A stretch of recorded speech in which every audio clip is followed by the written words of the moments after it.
Welcome to the Model Car Hobby Podcast with your host, Luka C. Now here he is, Luka C.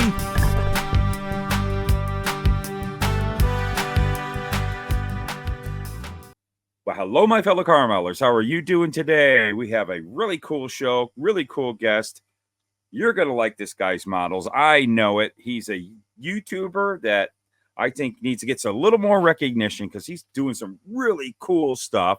This is my friend, John Bailey from J.B Scale Creations. And he's not from the U.S. And you'll notice that when he starts talking. So, John, thanks for coming on. Great having you. Oh, thanks, Matt.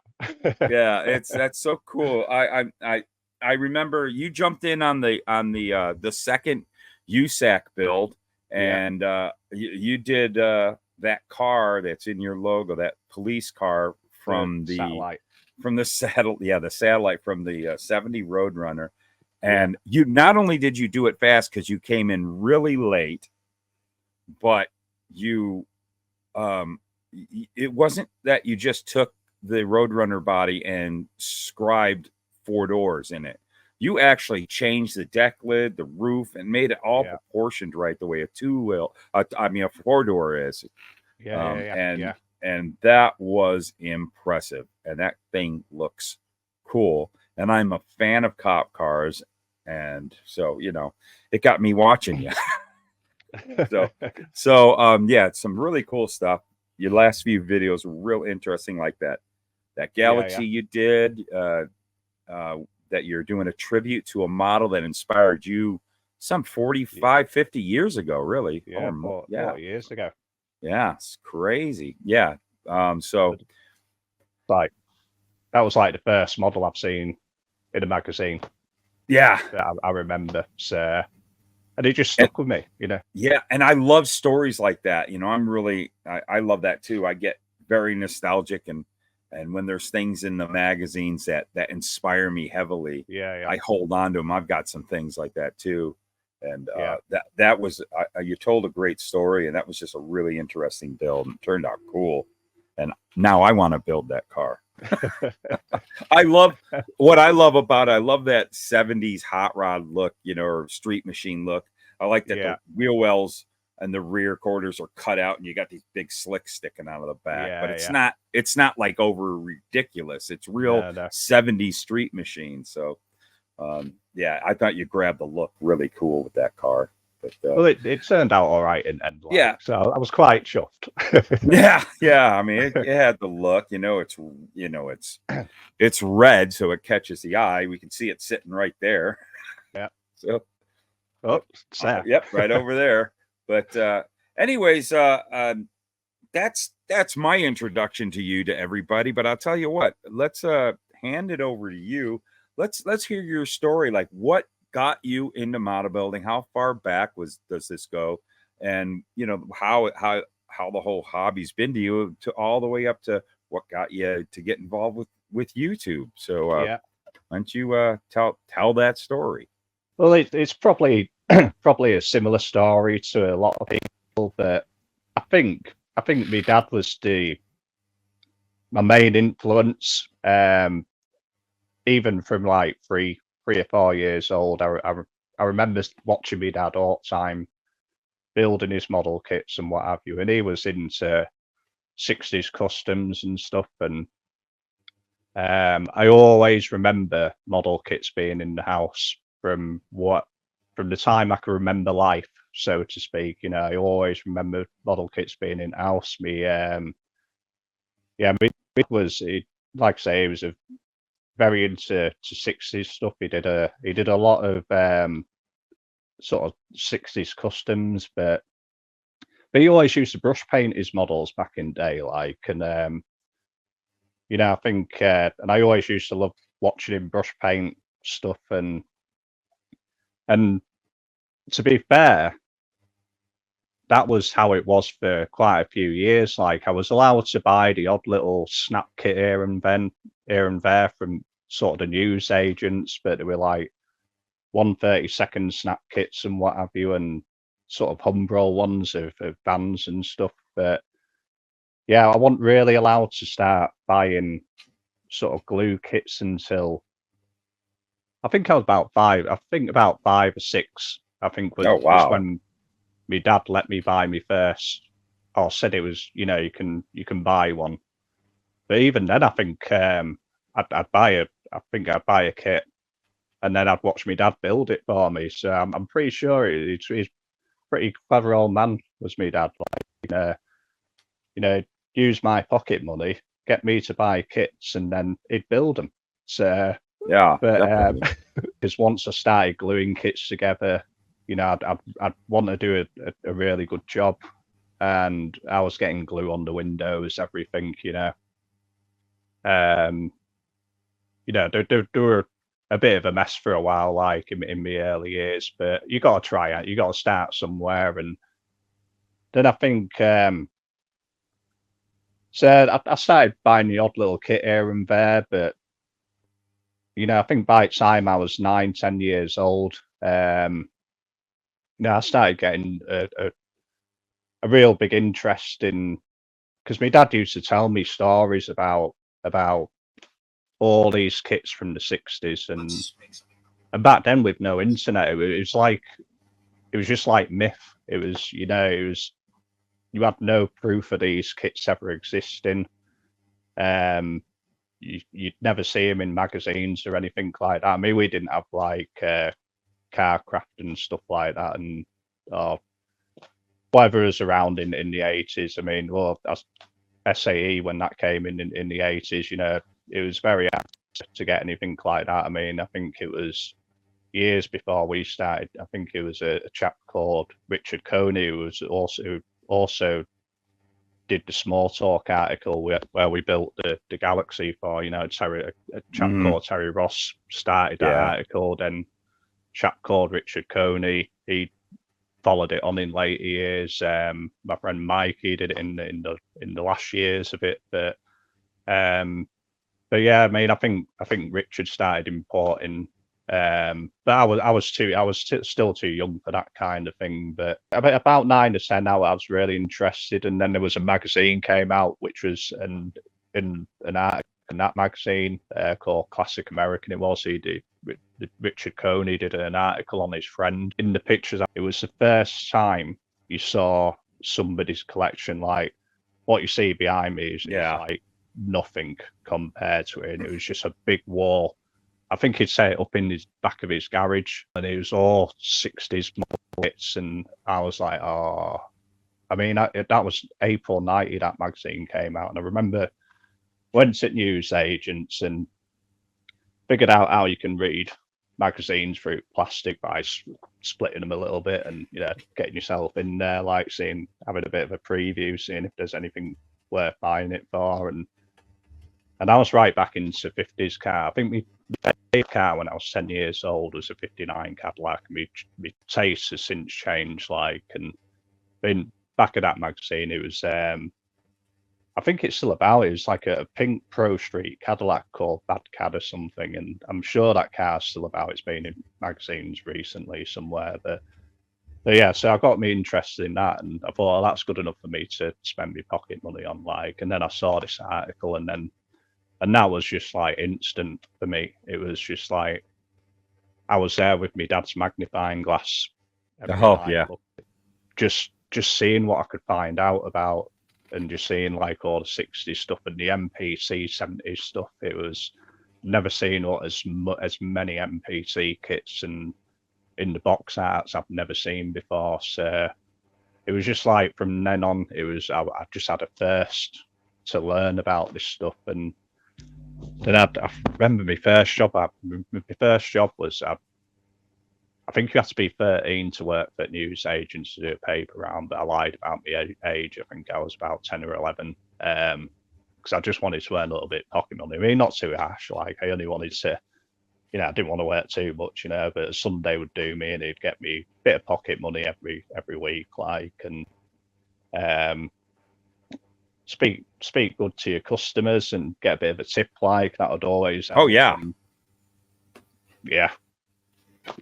so I started getting a bit of money, like, and me and Dan and me granddad every birthday and Christmas used to give me 50 quid, like, and I'd save that up. And we didn't have many car shows around. We certainly didn't have model car shows, but there was one every year at the our town city called Doncaster, and we used to go to this Doncaster custom car show every year. And there was the model car show upstairs, like, but I started buying a few like old kits then. But as I was saying to you the other day, last week when we were speaking, it was still before the age of the internet. A kit like this would be, and this is my era of box art. A kit like that, you've seen it once in your hobby shop when you were too young to buy them. By the time I was 10, 11, they were just non-existent. They were like rare kits and worth a bit of money. So, but then I got into, I think about 11, 12, I think there was two main distributors of old kits. And then when I say old kits, there was the place called The Cabin. I think that was Essex. And his version of old kits was mainly, like the similar things that Galaxy I just showed there. So, and he'd ask her, 30, 35 quid for him back in the early 90s. And that was a lot of money I think kits were probably about £10 or something by that time. Yeah. So that was expensive. And so, and I think he was the first chap I found. But my dad, I think I told you this story well, but my dad, because he was a driver, he used to work for a car dealership, and he used to drive everywhere and all around the country, picking up cars and what have you. And he used to pop into all these model shops, and he used to come home with models every now and again because he'd found a little hobby shop somewhere, and he'd like bring home some Joanne kits or something, and that's why Joanne were just the coolest things to me. The 63 Plymouth was always a favourite because that was me. I remember my dad having that one, and the 68 Chrysler 300s and things like that. I'd bring them home, but then like bringing home the prestige kits. They started appearing in like, they weren't hobby shops, but just like cheap shops where you just get cheap goods and what have you. And and I think I found out in a couple of years later, because they were still popping up every now and again. But somebody that's been a container and just been left or not paid for, is sitting for a bit. So somebody bought these couple of containers for model kits, and they weren't bothered about putting them into hobby shops. They were just wanting to shove them into cheap shops, get a couple of quids, sell them for £1. And you said these were the press. Are you talking about those AMT Prestige kits? Oh yeah. That'd be like mid '80s. Yeah. Okay. All right. Interesting. That's real interesting. And what I think is interesting about these, I'll break up my story a bit, but yeah, I think when like the prestige kits come out, it was things like, this was the first time you saw the 63 Galaxy since the original annual. And it was getting to that kind of time where the annual thing was dead, like, wasn't it? How many Corvettes can you just release, and how many Camaros, and Jesus Christ, and you know, it was just Berettas, and God, they were trying to milk that Oh, for as yeah. long as they could, couldn't they? But Yeah, that was it. That was an interesting time I period. think, but there was like, of course, you had all the kits, which was, you know, like the 33 Willies and all that, 44 Yeah. Coupe, one of your favourites, which they'd still kept rolling out from the early ones to. But the Prestige kit was kind of, you can tell that AMT was like, they were starting to look into the back history and seeing what tooling they could still use. And I think the Prestige series, we got a few first from like 63, 65. Oh, yeah. That particular one right there, you have that 63 Galaxy. Yeah. When that Prestige kit came out, I remember everybody got real excited about it because they kind of tested the market with that. AMT used to have this subscription only thing called the Blueprinter, that you'd get this monthly or bi-monthly little magazine or whatever, and they would put out in a plain box a Blueprinter kit that you'd get them only, or you could order them only if you were in the club. They came out with that 63 Galaxy, and I remember I got a hold of one of those, and just because, I mean, man, the 63 Galaxy, this was probably mid to late 80s when that all went down. 63 Galaxies, like you said, they hadn't been around since the 60s. So they were high dollar kits, as simple of a kit as it was. And so it was a big deal getting a hold of that. And then the Prestige kit came out because they saw people had a big hit. They didn't have the internet back then. They didn't have what Round 2 does today, where they watch what's happening on eBay, you know, and then we get the 71 Demon back, you know. But that was a cool one back in those days. But that's always been one of my favourites. That's a beautiful car. Not only because we could get them cheap, which I loved. I think we were paying like £5 for them. My dad was getting them for £3 or £5. I think they were £3 each, and that was cheap even for the 80s. And there were rare kits and out. And my dad built a couple. I remember him building one. He built it lovely. First of all, he did it unpainted, and he used the chrome reverse wheels, but used stock bumpers and fender skirts, and he brush painted like flames on top of fender wells and on the parcel shelf and stuff like that. And then I think he painted the bottom half blue, which I was a bit gutted about because I always liked it in the white plastic and what have you. But he's still got that. But he's got a big double garage now, and he's got, you know, showcases all downside of it. Like, I mean, can't see it because it's got a big Australian ute in there, something you might mess like.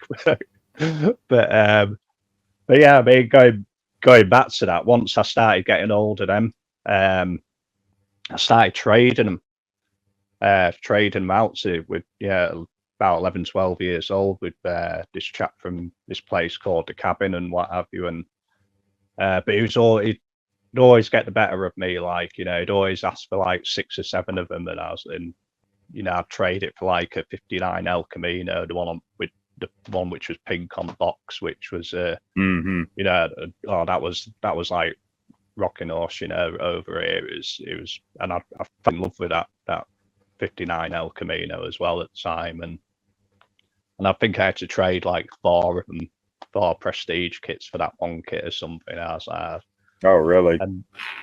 But then I was reading through the car magazines, and I saw an advert for a chap called a place called Car Kits International, and that was in Southend on Sea. Chap called Bob Dobinson, and that was when I first sort of saw that I could buy stuff like this. I mean, it was quite expensive, like, but I think by that time I was like 13, and I was working for a pet shop on a Saturday, and I was getting £35 a day or something, which was a lot of money back then for a 13-year-old, like. And but he taught me a lot. I used to speak on phone to him a lot, because I've never seen somebody's kits in person, and he had pictures. It was like a printed magazine, a printed catalogue he'd have an occasional picture, but it was all like in text and stuff like that. So I'd bring him up and I'd quiz him about this and that, and I'd go back to my little picture in my magazine of that guy's collection on wall. I was saying, I don't know what it is, but it's got a yellow header. It looks like a Lincoln. It looks like a Lincoln Continental, but I'm not too sure. It looks like a Lincoln Continental hardtop, and he wouldn't know what the hell I'm talking about. Like, but I mean, I think I got that kit. Finally got it. That one. That was the kit. Oh yeah. Me, which and it was. I always thought that was a 65 hardtop, and it turned out it was a 64 box art. Like, but yeah, he taught me a lot. Like, and he gave me my first vintage kit, like 60s kit, and he didn't give me it. What I was after buying one of the Joanne 63 Plymouths, because my dad had one, and I could finally afford one. And so he had one listed. His catalogue came out, and I was subscribed to his catalogue every month, and every other, I think it was bi-monthly or quarterly. I can't remember how often it was, like, but I saw it come up, and it was like £41 or something like that. And I thought, right, I've got a bit of spending money. Like, I've been working. So I went and rung him up. Oh, I think I rung him up because everything was by phone. You actually had to pick up your phone back in that day. Like, it wasn't, there was no email or anything. It's like, straight on my mum's house phone. Like, locked myself in my room, and because I knew I'd be talking to him for an hour or so about model kits and what have you. And he said, "Yeah, I'll look on shelves. I'll look on shelves, John. I'll get it down for you, and I'll get it in post to you." And 2 weeks later, or however long it took people to get round stuff back in the day, like, you'd get box came through, and he opened it up, and he'd sent me the original, which was completely different box art. I was a bit gutted in a way because I really wanted that yellow box art cat with the blue car on it. And but he sent me like an original annual 1963 issue.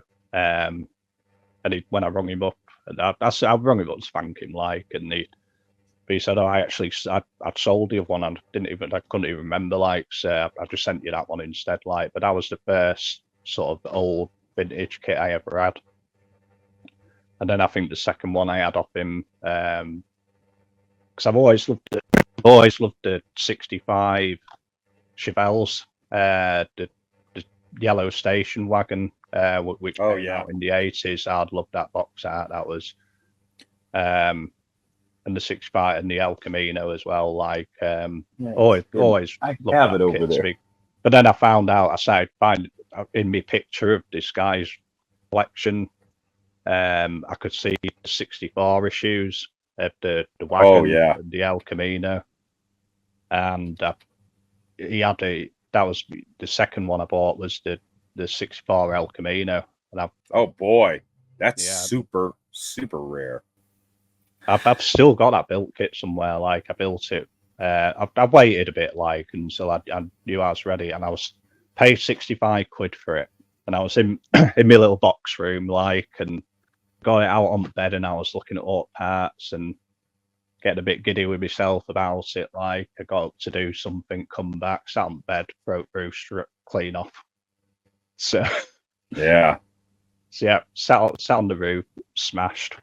So I got an age repairing roof on that thing. That was the first time I've ever had to repair pillars and stuff, and I've made sure more needs and what have you. But yeah, made a nice enough job for it, like. But I mean, by the time I was like, when I was at school, I wasn't really a trier at school, to be quite honest with you. I think I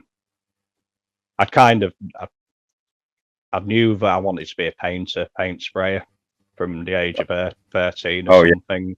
The paint aspect of things was always appealing to me, and so I was working for the Mawson on this pet food place, and then I started doing every other Saturday at the pet food place, because I got a Saturday job at Volkswagen in the body shop, like, and and that after I left school, like, you know, I got straight into an apprenticeship, and it was like 65 quid a week, and it was like mega dunce to me. Like, you know, I was like richest kid out there because everybody else was dossing it off, and, you know, just, you know, I had the most money out of everybody, like, and I was going out boozing with it and stuff like that, you know, and yeah.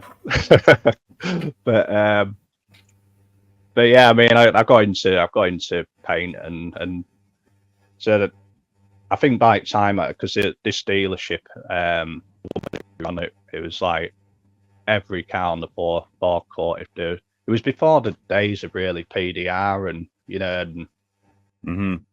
sort of cosmetic stuff. It was, you get in a used car and we're repainting it, like, and which is, you know, if you did that nowadays on a 2-year-old car, you'd be in a bit of trouble, I think, if you're giving cars full repaints and Oh yeah, yeah, yeah. like, but yeah, That's it. back then it was Yeah, fine, like, so.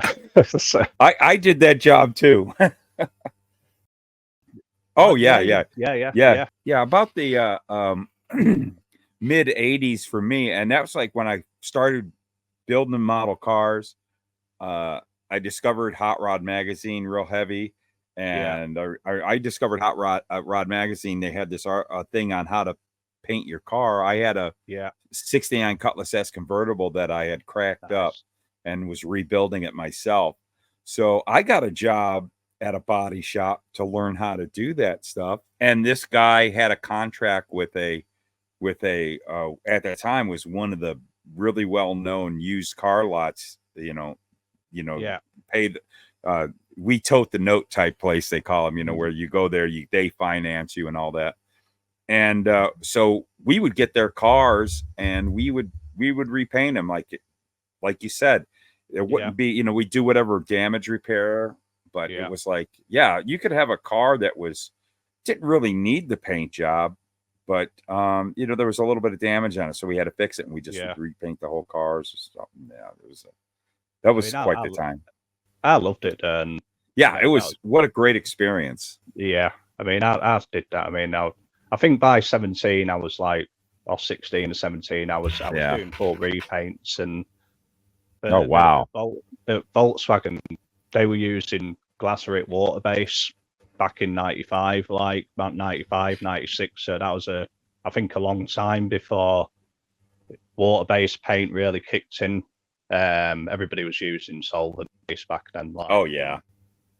And so I love Glasurit paint, and I remember buying my first Sartor gun and stuff like that. And I think I had a Sartor and a Sartor 2000 for me clear coat and stuff. And but I used to that was brilliant, because the only reason I wanted to get in it so I can paint my model cars, like, so it was like 3 paint jobs on it. Yep. And I've only entered one model car show or 2 model car shows, but when I was 16, I went. It was Terry Ross, actually. He run it, and it was down in Stevenage, which is down south. Like, and he kindly picked me up from station, like, after I think it must have been letters we were sending each other, like, I was asking him about, and then I'd get a reply, and then I think he called me or something. He said, I'll pick you up, and I've made this 55 Chevy, Revel 55 Chevy, the one with opening doors and what have you, but I'd pretty much chucked the whole kit and just used the body, and I've scratch built a Pro Sport chassis. And to be honest, it's not a bad thing, like, but I remember I painted it in yellow, and I painted over grey primer with a rattle can, because it's before I was spraying cars. And then I think I was working for Ford. I thought at the time, a few years later, I'd redo that body, like, and painted it blue and put it in spray booth, and it just bent up like a pretzel, because the frames under the door on them kits, it just got too hot in spray booth. So I've had the chassis for that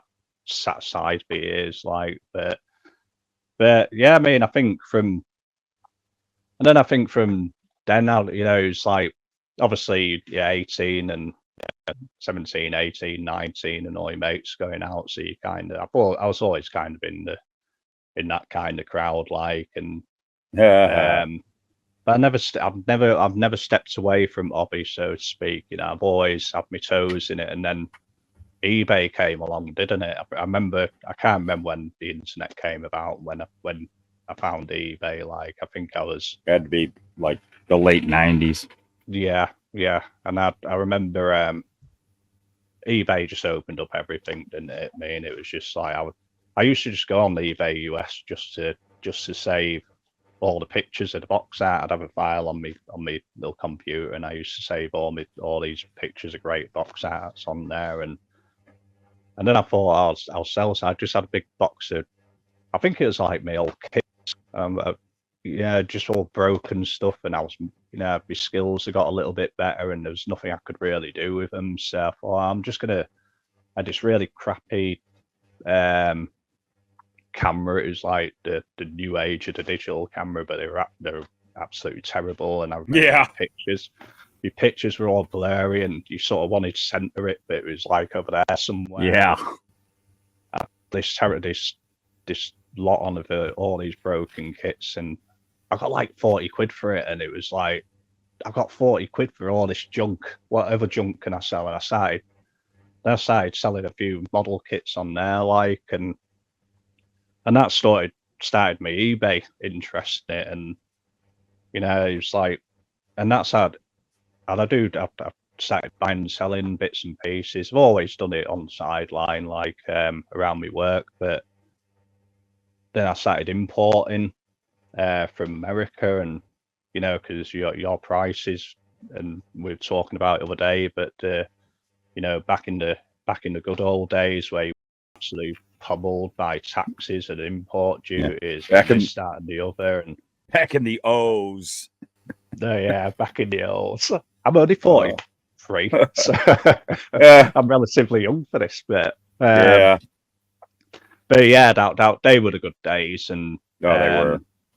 And I'd buy big lots of like 50 builders of 60s and 70s builders, and I'd ship them over here, and I'd love sorting through them, and I'd love learning about stuff, and they were great for me because I used to put them on eBay. I'd pay for me. I've just done a couple of videos about how I pay for my hobby, so to speak. But that's what I was doing back in the day. I'd sell the stuff that I wasn't that fussed about, but I'd keep all my nice rare stuff, but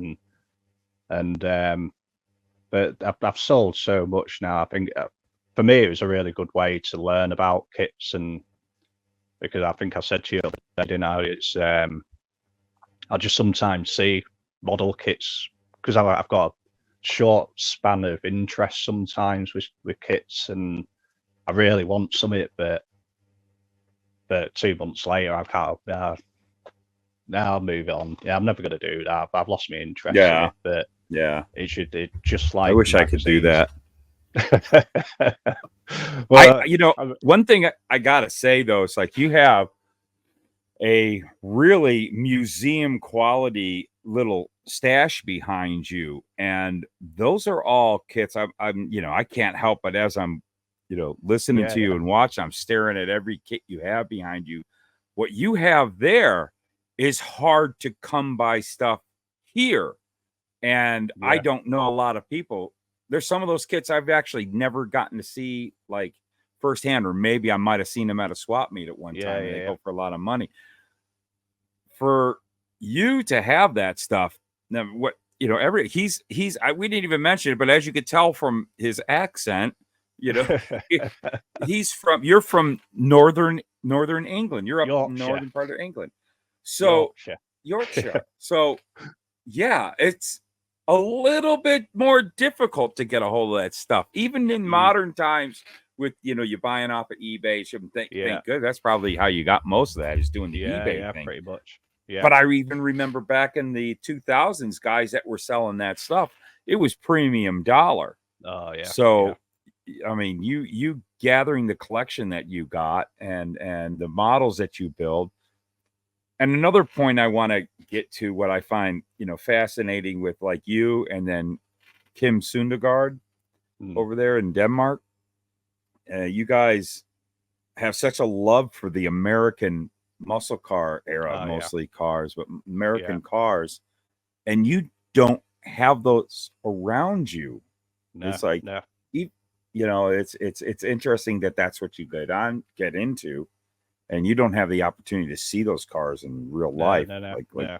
you know, I No, can I every mean, Saturday, pretty much every single one of those cars, I can go to a car hangout that's about 3 miles away from me every Saturday night, and I'm going to see yeah, stuff like that. So yeah, yeah, so that's pretty interesting how you yeah. guys I mean, over there in even Europe would though get into it. even though our country isn't big as well, there's you don't get as much up north as you do down south. I think there was more of a car culture, back in Yeah, the 80s, 90s, down south, and with the South End on Sea, there was a lot of cruising around there, and in London on King's Road and stuff like yeah, that. And I think the culture down south was a lot bigger, and you know, we and I think when we used to go to car shows, that was the first time we see all this stuff, um, and over here as well, bit of you'd see a lot of them. And I think when I was younger, before I started painting, and I think another reason why I wanted to get into paint was there was a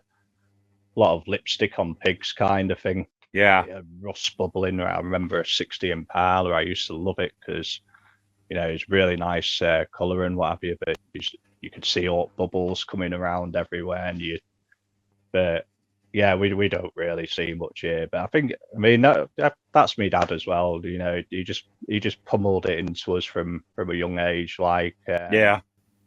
model kits. I took the model kit side. My dad used to help out with stock car racing back in the 60s and 70s. Oh, really? My brother took over the stock car racing side, like, and I think my brother's sort of is coming back in. My brother's buys a bit of stuff off me every now and again, like, and I think he's more coming back into model kits now and stuff like that. Oh, cool. But yeah, I think it's just never left me really. I've had breaks. I've had big breaks from building and stuff, and I Yeah. think every now and again you need it, just to sort of get your sort of passion back for it a little bit and what have Yeah. you. But yeah, I mean, my last job, like, I thought I found my career in my last job, and but it was ruling my life. Like, I don't think I hardly built anything. I think what did it? I think within the 8 years I worked there, I started a couple of projects. I started building out of the Revel Monogram 59 Chevy. I started building a sort of recreation of Francis Cutler's. It was like a pink 59 Chevy, but it was really subtly customized and stuff with Mm-hmm. chrome reverse wheels. And I started that one and just had a bit of a builder's block. I started on a couple of the Renwall Pierce Arrows because my dad used to have the Renwall Packard. I started on that one, but the only model kit I actually finished in that whole 8-9 years of working at that place was I built a kit for me director who used to race Honda race cars, like little track cars, and found a Fujimi Honda, and I built it up with all our sort of company livery and stuff like, and I Mm. really enjoyed it, like, but I don't think I finished any. I can't. But I think the last ones I finished was in thinking about. I think it was Oh, about this. 2014. I built this and the Mustang as well behind me, and that was the last ones I really built. That is that's a very cool model for those of you. I bet you there's a lot of people are going, oh, I Yeah, know what that is. Yes, it is. Gone yeah, in 60 seconds. I just watched the yesterday, as a matter of fact, I found on YouTube, stumbled across it, the advertisement for Gone in 60 Seconds, all right. the teaser. Yeah, And they had, of course, most of the best scenes of that chase at the end. The yeah, that car right there, because that's the unmarked police car that yeah, yeah, first started it, you know, Yeah. and all the and saw every dent. I'm looking at it. I'm going, man, John nailed that car. And it was and they showed every dent getting made on that car. Yeah. And that's an awesome model you have there. Yeah, I mean that was Awesome I think model. I said the other day that started as an original Cyclone. Yeah. And you don't, I think to make the Montego, you don't really have to adjust the roof too much. You just got to adjust the side windows and or the C pillars. You just have to reshape the C pillars, but the actual roof's the same shape on the Montego to the Cyclones. But it had a massive cracked down roof. It was cracked down trunk lid and what have you. And I think that film was what really started change, because I was always into 50s, like 50s Mercs and all that kind of custom of side of things. And it was Gone in 60 Seconds, which really, it was the background cars. It was in all these base model cars, which I've never seen. The Montego, it was just that's how that really started. I remember watching that film when my dad had recorded it on beta. And then, oh gosh, yeah. and then beta went, didn't it? So we didn't have that film anymore, and we'd occasionally rent it from Video Shop when it was still about, like, but I couldn't really remember, you know, it's in the years where you're like 7, 8 years old and you can't really remember that detail. And I remember when I was a little bit old enough, I bought a copy of my very own copy of Gone in 60 Seconds, and that was when, I went away from the 50s stuff, and I just found a passion for all these great looking late 60s and early 70s cars. That's probably one of my favorite eras. I my first car was, my dad bought it brand new, was a 69 Cutlass S convertible. Right. So the looks of late 60s, early 70s cars has just always been like my favorite era. That's really what got me into all that. Yeah. Like the 70 Coronet. I really want to do one of those with the single beacon on the roof and stuff like that. You know, just I think what puts me off, it's starting to put me off a little bit nowadays, is that we're really getting into the age of 3D printing now. Yeah, but I do like doing stuff with me, and creating stuff with my own hands and stuff like that. And the plus is they're pretty expensive, aren't they? Well, not expensive, but for me to get one shipped over, I mean, it's a lot of money, and they are still. I'm not knocking the 3D print guys. The bodies, there's still so much prep that has to be done. Yeah, I mean, the amount of work that you do, it probably wouldn't be a big deal, but those bodies need so much prep. They can't totally get them smooth. It's just the nature of the technology. But and we've talked about it. As a matter of fact, you have I have it right here. You gave me something so that I can make a conversion kit, which and I did a show recently with Chris Martin on the 71, the MPC 71 satellites. But we've got sitting here, this is what you sent me. We've got of course, the Dodge Monaco. But you gave me all the parts here to make it into a Plymouth. So we're going to do a Plymouth. We're not going to show yet anybody, just show that we have it. But just keep it there. I got it right here. This is happening probably. I'm going to be working on the everybody's. There's your writing right there. We're making this conversion kit this week. I'm going to start the molds here probably tomorrow. And that's another one I'm real excited to do. I love that model kit.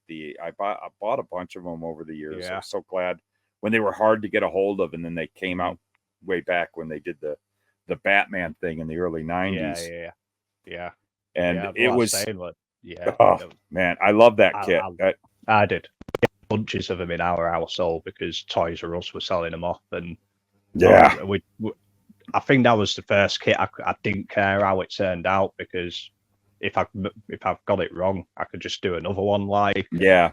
I loved it. That was the first four-door kit I've ever had, and Yeah. I want a particular fan of the front end on it. I think from the day I got it, I was like, oh, I really wish that was like an earlier front end. But... Me too. Me too. There was I got the picture somewhere.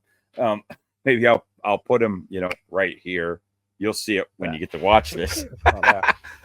There was someone who took a 71 four-door satellite. I think it might have been an ex-cop car, and he pro street. It's actually one of the first pro streets in Hot Rod magazine. There's a lot of cars that get the credit for that. This car is actually probably the first pro street, tubbed street car, huge tires in the back, and he kept it a cop car. And it's a 71 it's a 71 satellite, four-door. This car is so cool. And I've wanted a pro street, either, one of these cop cars, but even more so if I got that, I would love to build that model. One of the versions I did, put the 68 Roadrunner chassis on it. Oh yeah, absolutely. And it's that would probably be beautiful. Those four doors, and I've only got 5 now. I think I need to pick up some more. But yeah, that cop car, I mean, again, I was fascinated with, being a police officer and cop cars when I was a little kid. Yeah. Loved police cars. So I actually loved four doors because of that. And, so rare when the model companies would do a four-door, but they did that. And it was just, that was just and it proved to be quite a popular car. It would be so nice if they would do more. But that is they came out with was it the 67 Impala, didn't they? But man, I ran right over to Andy's and picked up a couple of those. I've got some ideas for those too. Yeah, I couldn't believe it.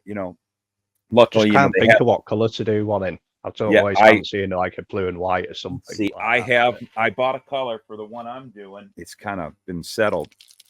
But I got from MCW the turquoise, the artesian turquoise, GM artesian turquoise. I'm painting it this color, and I'm going to make it a stock eliminator race car, drag car. Nice.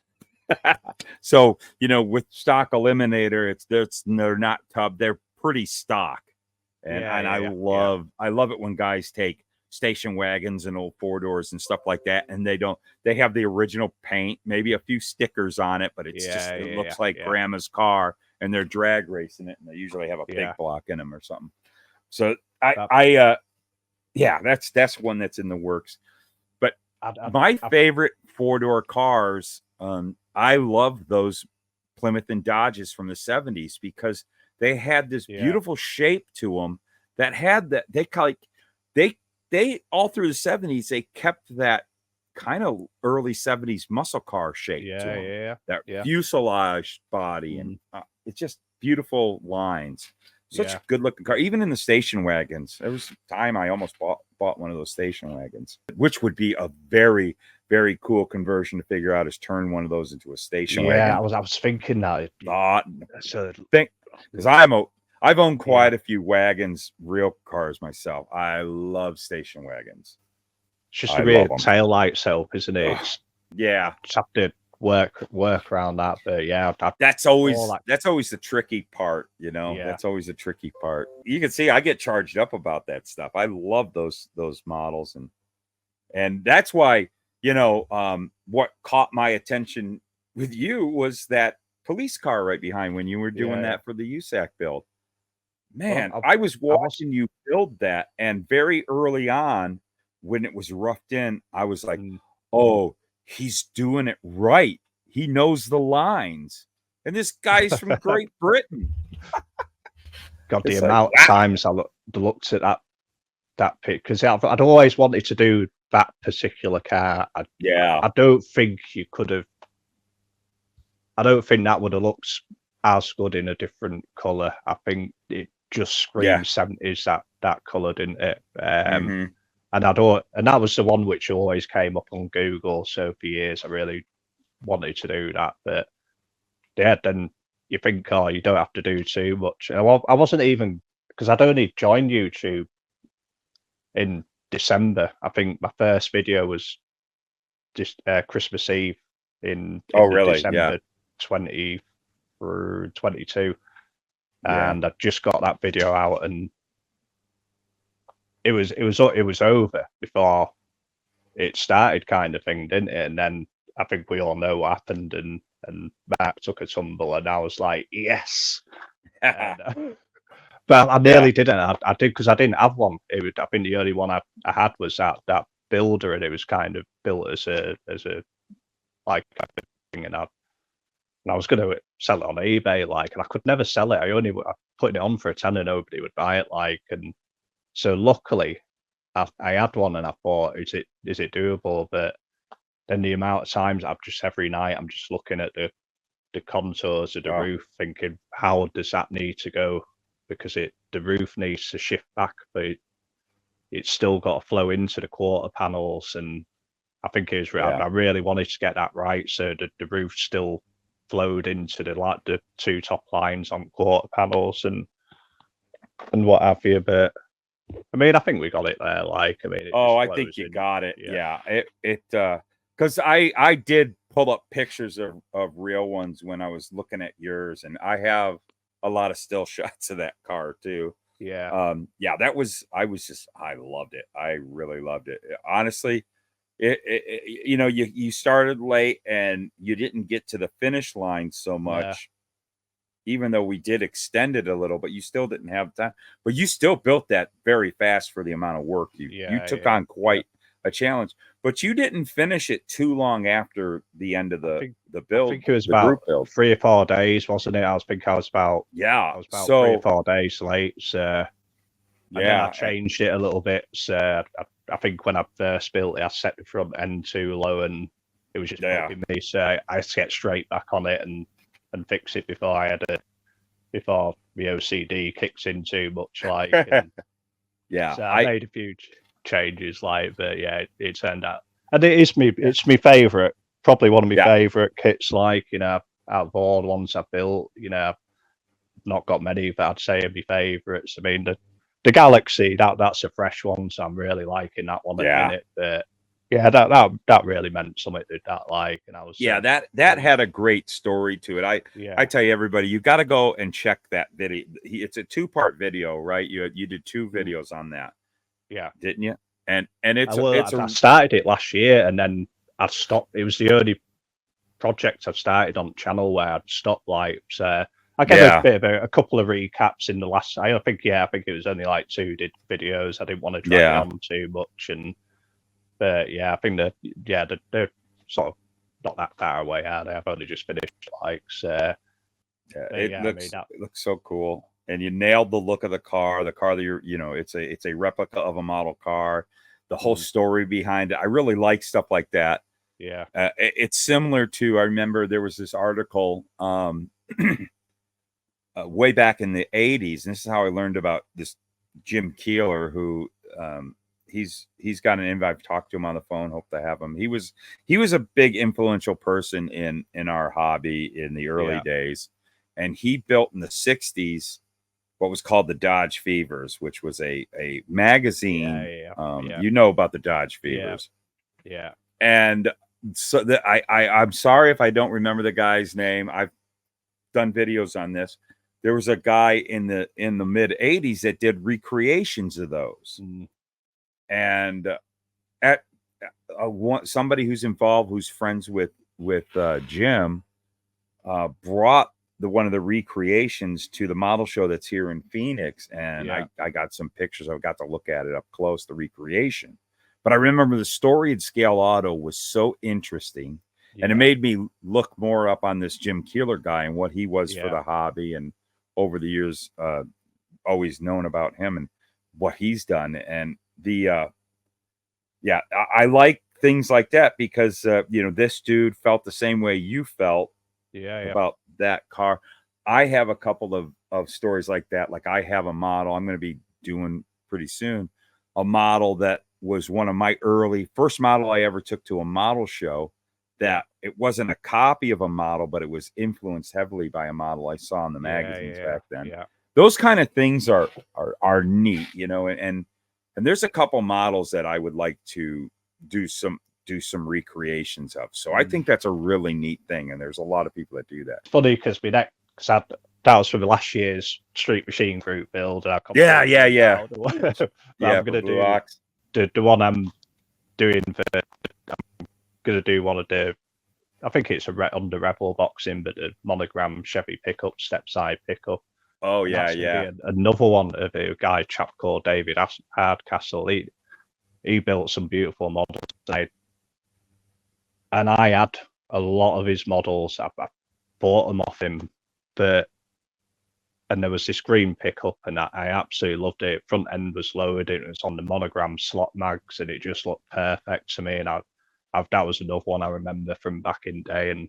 But yeah, I had, when I was buying and selling, I managed to get hold of these, and the reason I didn't keep them is because they needed restoration, and that, for me, I wanted to paint right and I wanted everything right, but I knew that wasn't the right thing to do by them models. They needed, and somebody messaged me. I posted them on our sort of Facebook page where a lot of my friends, and my friend runs it, and a chap called Lee. And I posted it on there, and somebody messaged me saying, I really want them. And I was like, I'm pretty sure that's how it happened. But yeah, anyway, they ended up with the right person. They just needed to be sympathetically restored. And yeah. And I thought, I'm always going to build that one, so I wouldn't mind getting that one done by end of the year as well. Oh, that's cool. It's like Terry's model, Terry Ross's model. You know that they're so influential, and it's stuck with me so long. And they're advocates of the hobby, aren't they, so to speak? You know, they're the people who drive it. And no, I honestly don't think that the UK would have been at all interested, or it wouldn't have gone so far without Terry's influence. And that's that really model, cool. Because it just had that was a UK only magazine, huh? Yeah, it's a magazine called Street Machine. Street Machine's still about now, but I think my friend Mike Renault, he took over in the very late after Richard Coney stopped doing it. Richard Coney is always Richard Cody's still doing an article for a magazine called Classic American, and spoke to him recently. You know, he did it, and I meant to show it on my channel, but things weren't going right in my life at the time. But the article that he did which I looked at when he was 10, I bought a few kits off from eBay, and I saw what his name was. It's Richard Coney, so I started asking him a load of questions because I've been a big fanboy of this article. And we got talking. He told me, because you only got so much in the article, which he did, and I was kind of hoping that there was lost photos, because when you're looking down a dark corridor, you just always want to see what was at the end of dark corridor. But it was like a myth about this chap, his friend Colin Turner, who had it, and what happened to his collection. Somebody told me he'd moved to America, or he'd shipped it all to America, but it turned out this chap he'd got in touch with his estranged father or something who lived in Australia, and within like 2 months of this, Colin had moved to Australia and took his whole collection there. Unfortunately, it's like this Colin, he got some like cancer or something, which really ravaged him. It was like within 2 months of moving there. Man, it unfortunately passed. And then all this stuff was in America. He's brought his new wife and his kids and stuff over, and it's quite but he did a follow up to that after speaking to him. He did like a follow up on his friend, and he answered all them questions from 30 years ago. I thought that was so cool. He gave me a mention. He gave my he gave my YouTube channel a mention, and I Oh, cool. emailed him back, and I hadn't heard from him yet, like, but yeah, I emailed him about a week after the magazine had come out, and I had to go into town, get the magazine, and to have the two magazines together where he connected these two things just by talking to somebody about it and making him remember about it. That was really cool. Like, and I think just really important. But yeah, Street Machines, it was like a UK only magazine, and this one article, which started in late '83 by Terry, it just carried on right up until Mike was doing it, but then COVID hit, and it just changed everything, did it? Yeah. Oh yeah. Yeah, and I think they decided to axe it at the time, like, and I felt really bad because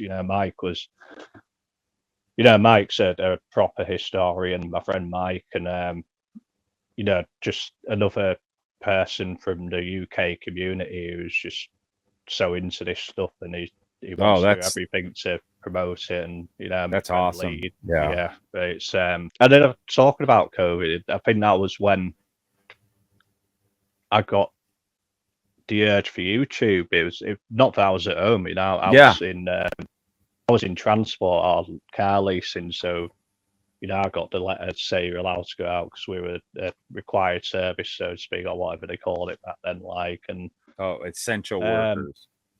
But yeah, essential workers. I was one of those. I managed a convenience store, so I got to stay out there, and I got COVID early because of it. Oh, did you? Oh yeah, funny, I didn't get it. I was out every day. No, I didn't get it. What a wonderful couple of months that was. Yeah. The girl who I was with at the time, like the Christmas before COVID kicked in, I'd never had a smart TV before, so I'd occasionally look at YouTube, but on my phone. But I wasn't watching every day or anything like that. It wasn't something I was aware of what it could open up, kind of thing. And then she put me a smart TV in December, like, and as it happens with COVID, we didn't see each other, so that kind of just ended, like. But I started searching model cars, and I found it was quite hard to find model cars at that time. For some reason, maybe when I think there's HPI guy, obviously. When I finally said there was you, there was a couple of others.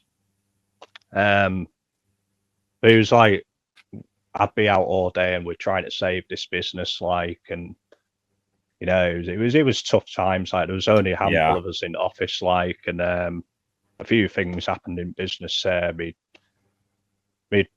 director, the CEO of the company, it was such a great guy. It was one of them guys that every woman wanted to be with, and every bloke wanted to be that kind of thing. It was such a personality, like. But brilliant family. But he took his life in the June, and we don't know why. It was just like there's something going on. Oh my goodness!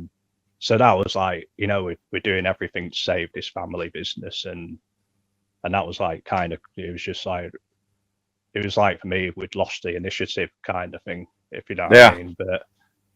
But it's like you still got a job to do. You're still putting 100% in. But you come home on a night, and it was like, it's kind of, I'm home on my own. So that was where YouTube kicked in. It was just like watching you guys, and you especially, and that's just not blowing smoke up your ass. It was there wasn't a lot of them at that time.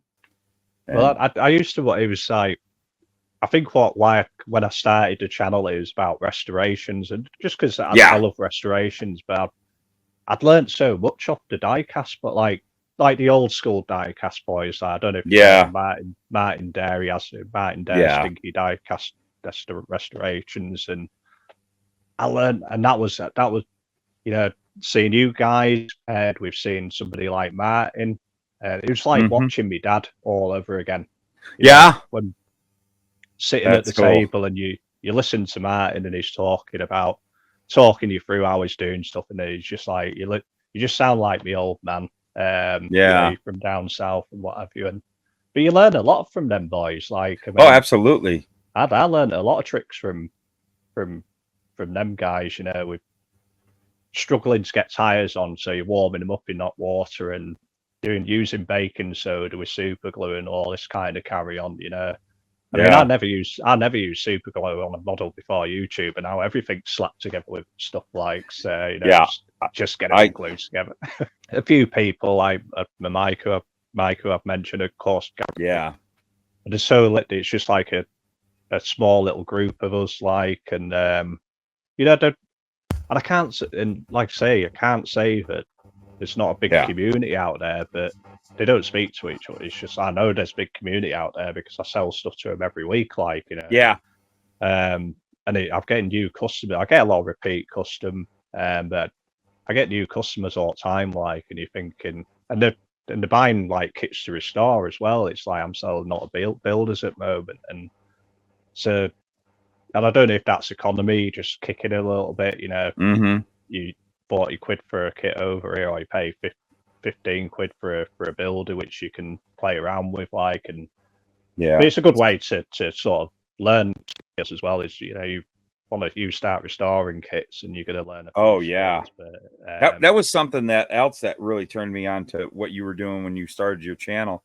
Is I like the idea how you were buying rebuilders. You were taking rebuilders and restoring them, because I enjoy that too. I do that a lot. Like the Porsche I'm working on, that was a built up, you know, I bought off of eBay. You know, it was the easy way to get a hold of that kit. It was a hard to find kit. Built up. You do take it's a different satisfaction, isn't it? It's just like, when you're ready, you are restoring something and you're making something better. And, you know, it is a hard spot. You definitely with pacifying kits as well. You know, that's pretty much what you kind of left with anyway. So, and I think the only reason I haven't been restoring lately is because all my projects kind of needed a new kit, or I didn't have a kit to restore. So I've been, you know, building new kits and this and that and other, like.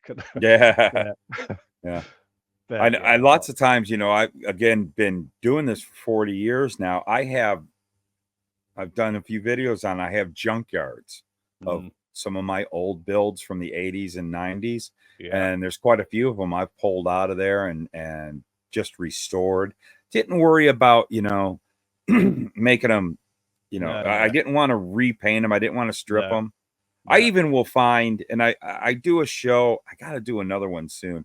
I had a little show going called This Old Model Car. And that was a kind of the thing that I was going for, is I love getting hold of other people's buildups. Whenever I would buy collections or stuff.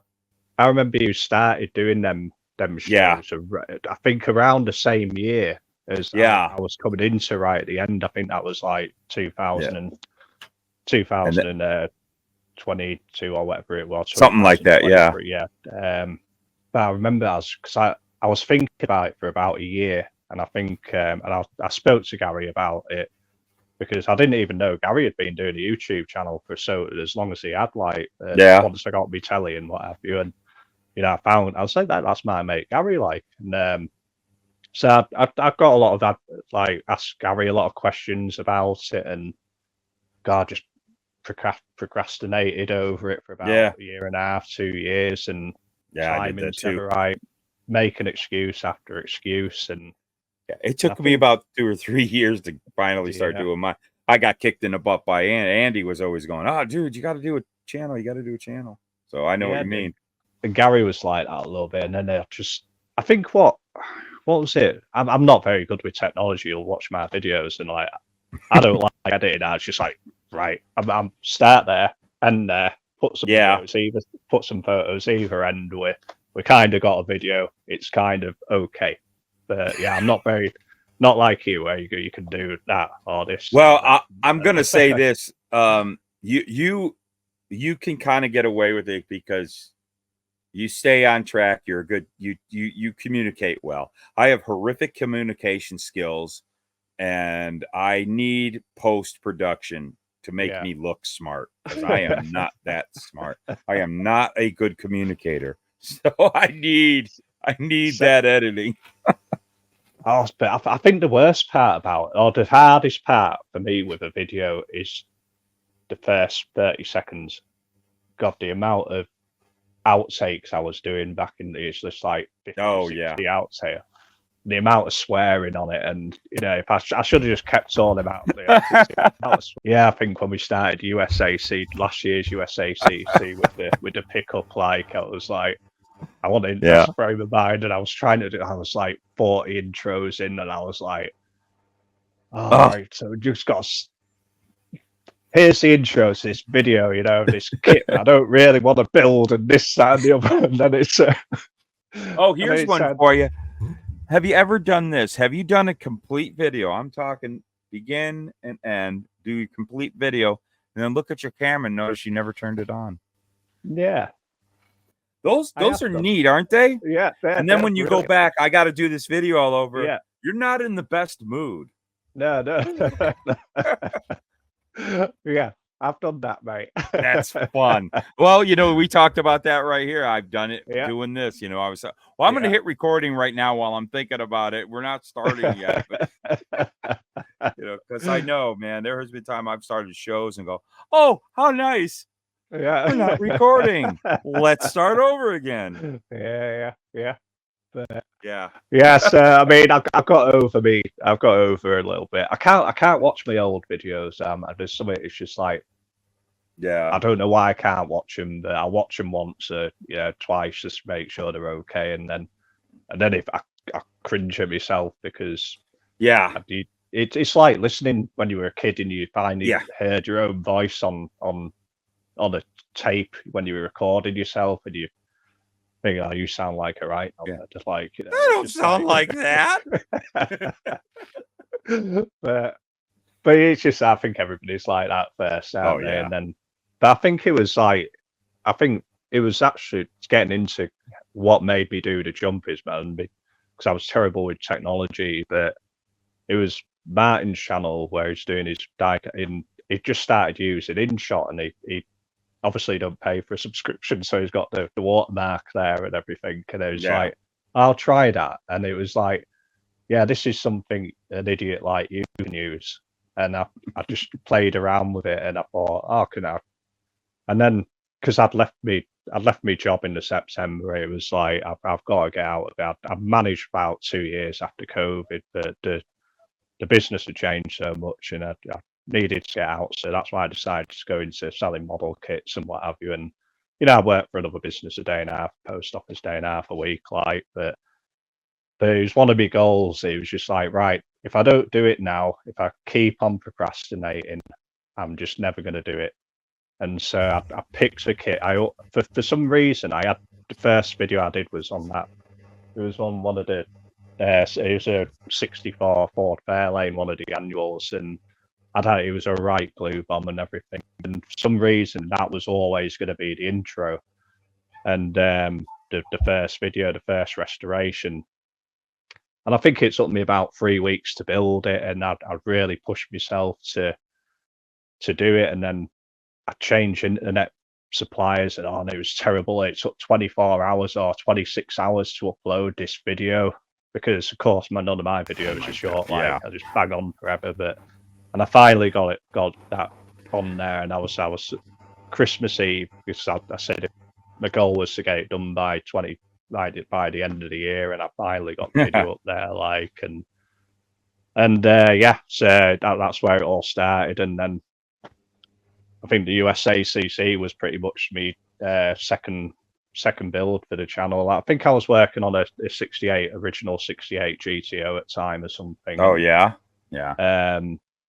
It was before. It was just when round two about bringing out theirs, and I really wanted to get mine out, my restoration of an original one out before, like, and I beat HBI guy by about 3 days of getting his video out. Like, oh, nice. Good so I was like, yeah, right. I mean, he's got nobody watching my video. You know, I still got my video out before him. Like, so as long as you did, but I'm gonna go back because I'm working on one of those GTOs, and I'm gonna have to go back and look at that, because I'm kind of interested to see what the original one's like. I love that kit, and I gotta get back on that, because that thing was turning out really cool. But it's that's what we'd like to do is that I really think that you've got a really interesting channel. You great subject matter, and just, I mean, you're just doing such neat stuff on there. You're definitely, it's your own style. You're not like anyone else. So that's a big plus. It's just a really good modeling channel. I really suggest everyone to go over there and check it out. And that's kind of what I'm hoping to do, is help you get going. You definitely, I think people will catch on and they'll start watching. Yeah, you got something good. But real quick, you know, before we close this whole thing out, why don't you go ahead and talk about, you know, how we can find you, everything about your channel, and pump your channel. That's what this is for. Well, I mean, first thing you need to do is search J.B Scale Creations. Even I can't get it right. Yeah, just search J.B Scale Creations. If you start watching an intro and somebody sounds like a steeplejack, it's probably my channel. Like, but, yeah, it's probably one of the few channels where you've got a Yorkshireman on there. Like, but yeah, just hope for Matt. We'll put a link in this fabulous video. Oh, absolutely. You get to see this pretty face not so often, but you know, this is probably the longest time you've seen this face on the YouTubes. In ever. Yeah. You kind of started getting in front of the camera, but at first you didn't get in front of the camera. No, and I remember when I first found you, you stumped me a bit, because like you know, a lot of my heroes, what got me into model building was a lot of the old science fiction movies and stuff like that. Yeah. And I always would like reading Starlog, and I learned about the model builders and stuff, you know. And there was a particular model builder, not sure where he's from, but he must be from your areas, Bill Pearson, who was the main model builder for like Alien and Outland, a lot. And you two sound exactly alike. As a matter of fact, you guys almost kind of look alike. Really? Picture right there of him. Yeah, he and when I was listening to, I had just recently found a video of him doing an interview, and then I found yours, and it's like, wait, here's a model, but what's the chances? You think this is Bill?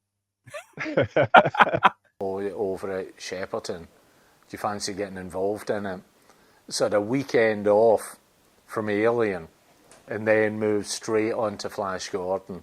Then he was so disappointed. And that's like, well, all right, you know, and that's why it took a year and a half to get you on the show. But that's he's a little older than you, but yeah, that was kind of funny hearing your voice, and all it was a modeler and hands, and not to mention, honestly, what made me kind of possibly think what's the chances is the fact that, you know, I was watching the video of you building the 70 Roadrunner or into a satellite, to 4-door satellite. Incredible model skills. Has to be someone who does this professionally. Makes sense now, knowing that you were really in the paint and body business, you know, and you and I have a lot of things in common, went down a lot of the same roads. Yeah. And that all kind of gets into your modeling, and it's like so that was always a cool thing, is taking product from our work. Never, didn't happen. No. So but yeah, John, this was awesome. Definitely everybody go check his channel out. I'm real excited about having him on. I love his work, and great guy. We've been having a lot of technical difficulties trying to do this show, and like we tried another time about a week or so ago, and he was cutting out so much, but we were like trying to hear each other, because man, we were having a good time talking.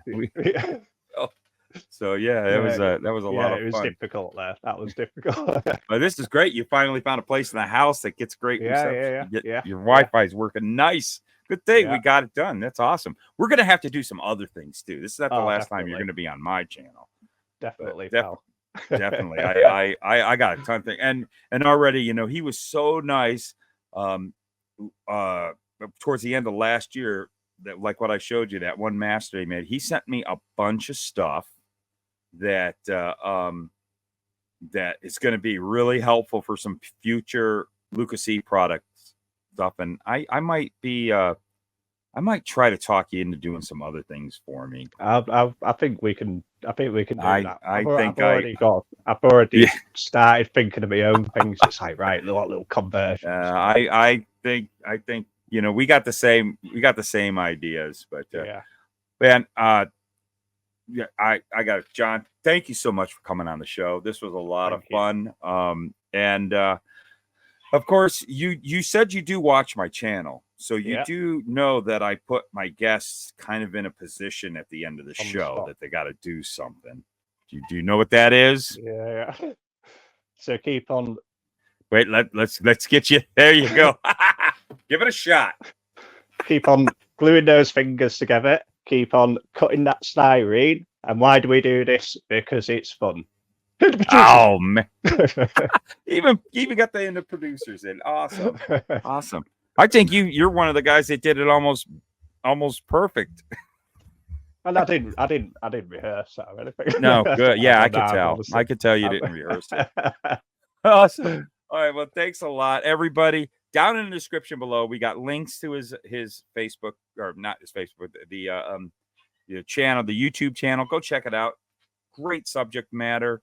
And man, we'll see y'all in the next one. Thank you a bunch. One more time, why don't you tell them who's coming up next? Who is it? Who's the producers?